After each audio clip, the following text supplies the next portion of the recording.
Polly the Parrot and the Forgotten Homework. Polly was a vibrant parrot who loved to squawk and play all day long.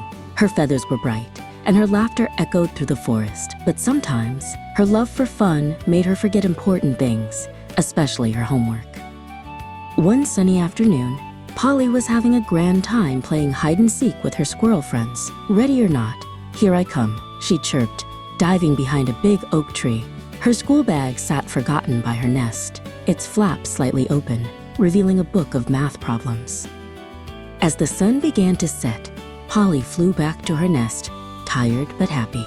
She stretched her wings, then her eyes landed on her school bag.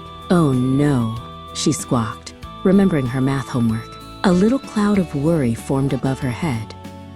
Polly tried to do her homework, but her mind kept drifting back to the fun she had. She felt a knot in her tummy. "I wish I knew what to do," she sighed. She decided to go for a short flight to clear her head. As she flew, she spotted a cozy-looking treehouse nestled among the tallest branches. A soft glow emanated from its windows, and she heard the gentle rustle of pages turning. Curiosity tugged at her, and she decided to investigate. Inside, she found a magnificent library filled with books from floor to ceiling. Perched on a high stool, wearing round reading glasses and a wise green cape, was Olivia the Owl, deeply engrossed in a large, ancient-looking book. "Excuse me, Mrs. Olivia," Polly chirped softly. Olivia looked up, her large, kind eyes twinkling.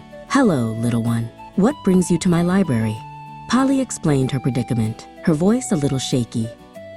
Olivia listened patiently, then she smiled. "Polly," she began, "think of your mind as a garden and your homework as the water and sunshine. When you water the seeds of your mind, they grow into strong, beautiful plants of knowledge. If you water them first, they'll grow while you play. But if you forget, they might wilt, and you'll worry about them. Doing your homework first makes your playtime truly free and happy because you know your garden is well tended." Polly's eyes widened. "I understand," she exclaimed. She thanked Olivia and flew home, her heart light. She finished her math homework, and then, with a clear mind, she played her favorite games until bedtime, feeling happier than ever.